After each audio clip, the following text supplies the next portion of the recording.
going to MEPS soon, then this video is for you. Because I'm here to help you. I'm trying to help you. And if you hear noise in the background, just ignore it. That's my dog chewing a bone, which he loves to do as soon as I press record. Now, Meow Boy here says he went to MEPS yesterday, and it really wasn't all that bad. People were making it seem like it's going to be bad, and it really wasn't. Now, to put it simply, MEPS really isn't that bad. It's not that bad, to be honest.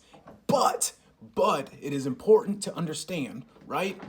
MEPS is, in fact, a pass or fail. You walk in and you pass it, or you walk in and you fail it. By the time you walk through those doors to the MEPS building, you should be prepared. What do I mean by being prepared? You should know exactly what is on your paperwork. Everything that you went through with your recruiter, like that form, it's called 2807, where you had to go in and initial like 120 something times. Has this ever happened to you?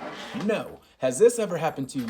Yes. If yes, how many times? It happened to me 10 times. You should know that paperwork like it's the answers to a test. Not your ASVAB test, that's completely different. We're talking about the physical right here. You should be prepared for what you have already put on the paperwork for somebody to sit across from you, ask you those questions, and you be able to relay the same exact answers as you answered with your recruiter. I've said it in another video, MEPS is quite literally like a job interview.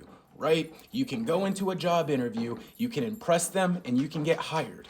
Or you can go into a job interview, you can show your ass, and you won't get a call back. You get hired, or you don't get the job. MEPS is very much so like that. Now, if I put my recruiter hat on and I'm talking to you as my applicant, I want you to be not necessarily scared about MEPS, but I want you to know that it is pass or fail. Don't screw this up, big dog. I, at this point in my recruiting career, have done enough research on what MEPS is going to ask you. What are going to be some of the tendencies? What have some of my other applicants that I sent to MEPS come back and said if they failed? Or what have they come back and said if they passed?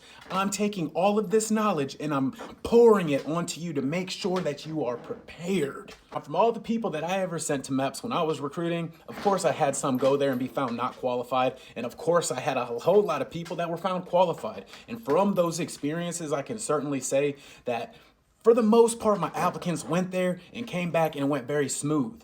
It was very rarely that somebody went down to MEPS and they said something that they just disqualified themselves, right? But could it happen? Has it happened? Of course. Yeah, that's a real thing.